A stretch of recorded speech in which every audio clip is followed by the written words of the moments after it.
At ayun na nga, nag-request siya, binipagluto ko daw siya ng egg curry. Ayoko ngayon kumain ng Indian food siya. Sabi ko siya na lang pagluluto ko para sa kanya.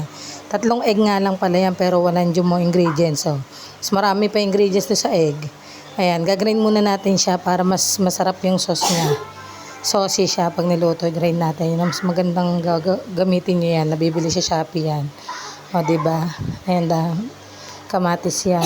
Gagrind natin. Tapos yan, gigisa na natin. Sibuyas, bawang, yan. Pustayin lang natin ng bahagya. Tapos saka natin lagay ang sili. Ayan. Diba? Pino siya. At susunod na natin dyan ang kamatis. Kailangan lutong-luto yung mga ingredients na yan. Lalagyan din natin ng mga ingredients na gaya ng salt, pepper, turmeric, tsaka yung cumin seed kanina hindi natin napakita. Yan, tapos yan, gisa nyo lang yan para ma-absorb yung lasa. Lagyan natin ng konting tubig at tomato sauce para mas makulay siya. Yan, haluin lang natin, hintayin natin mag-boil.